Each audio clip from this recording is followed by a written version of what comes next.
going, everybody? Welcome to General Hospital Envy, my GH After Show. Let's get into it. This week we got confirmation that the man that's been following Curtis and his loved ones around is in fact his father. And boy, do I have to hand it to Donnell Turner. He has always been a great actor, but man, did he kill those scenes. You can see every bit of emotion in his face. Denial, sadness, anger, like all of it. So good. I gotta admit, those scenes hit pretty close to home for me. I mean, I haven't physically seen my dad since I was 3 as well. He is alive, he's not dead, but we barely talk, you know, it's like once or twice a year online. And yeah, there is a little bit of resentment there. I mean, my mom raised me, my grandmother helped as often as she could as well, and of course we weren't getting child support from my father either, so it was really tough for them to raise a son without a father figure. But I'd like to think that they did a good job, no? I do often wonder how it would play out if I were to come face to face with my father after so many years, how I would feel, you know what I mean? Hopefully it wouldn't be as fired up as Curtis's scenes with Marshall. We still don't know exactly why he faked his death, but we do know that there was some kind of element of danger involved and that it wasn't safe for him to come out until now. The only theory that I have is that maybe it was Cyrus Renault. I mean, we know that he's been in jail for a few months, but maybe Curtis's father only got wind of it now. That's my theory anyway. What's yours? Let me know in the comments below. There was a lot of drama at the National Geographic art exhibit inside the Jerome Gallery.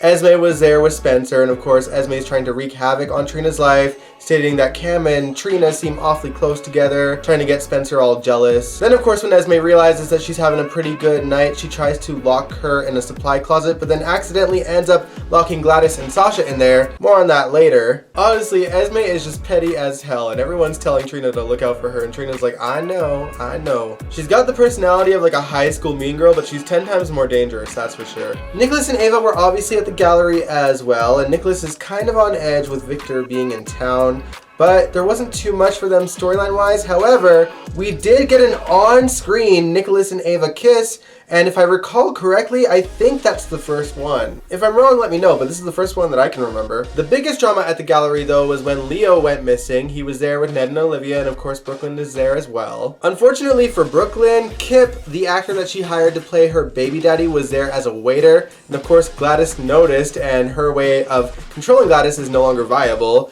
She was so distracted by that when she was there with Leo looking at some portraits, she got distracted looking for Kip again, and when she turned around, Leo was gone, and the whole gallery went into a big frenzy trying to look for him. Leo actually wandered off to the docks nearby the gallery, and Ned remembered in his research of autistic children that they tend to gravitate towards places with water, so he actually looks there with Olivia and finds him, and that convinces Olivia that, hey, maybe Ned is right, we need to do research on this and get my kids some help so that things like this don't happen again. It's a good thing nothing more fatal happened to Leo that night though, because Olivia was just in mad denial this whole time, and it was frustrating for me to watch. But I am glad that she finally sees the light and that he needs help. Alright, now let's get back to Gladys and Sasha. So Gladys, Sasha, and Brando went to the art exhibit, and like I mentioned before, Gladys had seen Kip there and put Brooklyn on notice. At one point, Sasha wanders to the back to take a break, and Gladys happened to be with her. This was still while everyone was searching for Leo, so Brooklyn had peeked in to look for him in there, saw Sasha and Gladys, and shut the door. And then Esme had been in there just a few minutes ago and saw that Trina was in there at that time and figured that she was still in there, so she wedges the door shut to try to get back at Trina and locks them in there instead. And of course, this being a soap opera, this just so happens to be the time that Sasha's water breaks and she goes into labor. Now the cool thing was Gladys actually kept her cool and was very calm and helpful towards Sasha. I was like, wow, I'm so impressed. But thankfully, Brando actually found them in there, and she got to go to the hospital to have her baby. I really love this couple. They were so sweet, just getting excited for the birth of their baby, and we find out that they're going to have a son. But unfortunately, this is a soap opera, and there was some drama. I forget what the phrase is that she had, but essentially, whatever she has could kill her baby or her, so they had to do an emergency C-section. Friday's episode ends with the baby being born, but we don't hear it crying. I'm like, God, you know, this is like the only happy couple that we have right now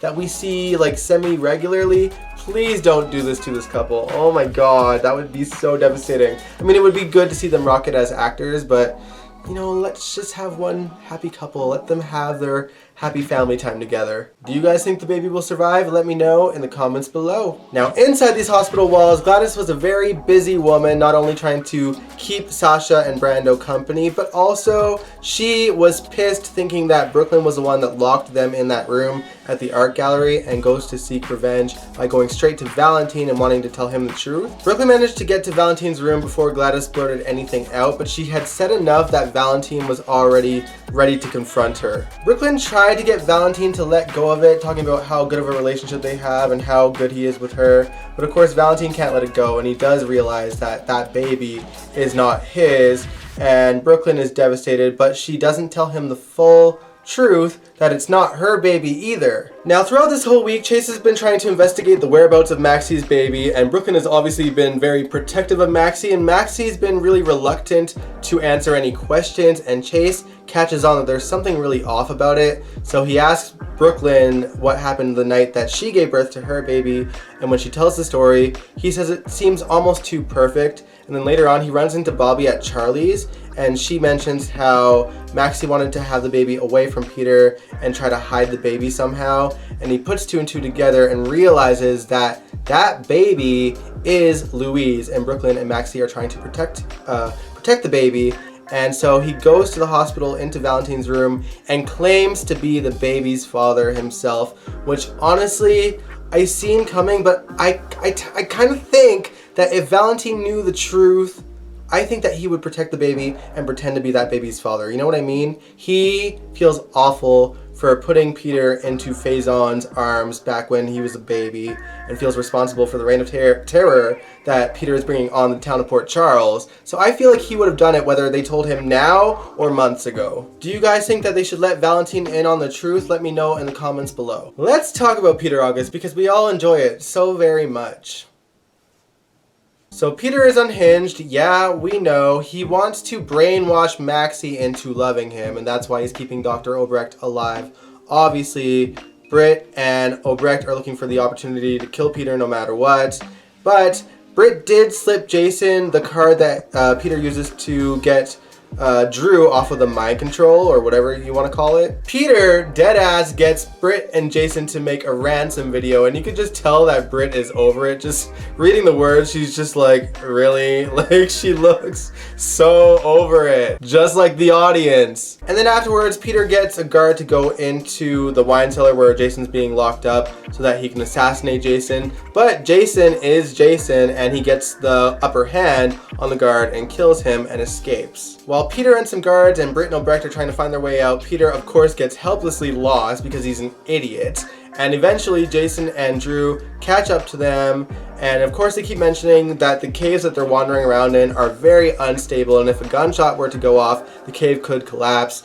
And when Jason and Drew arrive, Peter starts shooting the gun and the cave starts to cave in right on top of Jason. I gotta say that even though we don't have confirmation that Steve Burton is leaving, I would argue that one way to get rid of a character would to have him be presumed dead after a cave collapses. So we might get our answer next week, you guys, I'm not sure. For a man that kills for a living, Jason is doing a shit job at killing Peter. This is ridiculous, this is nuts. It's been years! It's been years, and we're still here, and it looks like Peter is winning again, and I don't know how much more I can take, you guys. I really don't. I'm so done. I'm so done. All right, now let's head back to Port Charles and talk about Victor Cassadine. Scott Baldwin pays him a visit at the PCPD and offers to be his lawyer, but he mostly just wants information as to where Liesl will be. I feel like I may have missed something or something went wonky somewhere, but long story short, Robert knows that the WSB is going to give him immunity so that he can reveal where Peter is hiding. But at the same time, he mentions that Scott Baldwin made a case and that he's free to go. But we also see that Scott ends up in the jail cell and Victor escapes with the help of a guard that's there. So I don't get what went on. Maybe I missed something. Let me know if I missed something, because I'm just confused. Now, Robert and Valentin, before the baby drama happened with Valentin, they had gone to see one of the gunmen that was brought into General Hospital to try and get answers from him.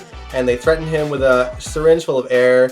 And he reveals that Peter is hiding out on Cassadine Island.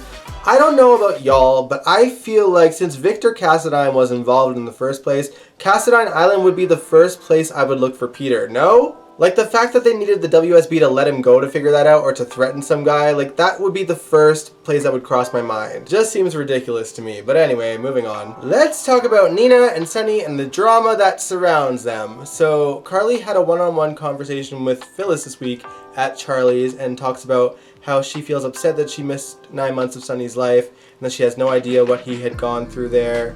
And she talks about how she has a lot of resentment towards Nina and feels like she should pay for what she did. Phyllis tries to say, it seems like you're holding on to anger and that's just hurting you and not Nina so much, and tries to convince Carly to let it go for her own sake. Oh, Phyllis, you don't know Carly at all. Now, meanwhile, Willow and Wiley run into Nina at an outdoor supermarket. Wiley runs right to Grandma, and of course Willow is very uncomfortable but doesn't want to hurt Wiley by taking him away, so she gives them a moment.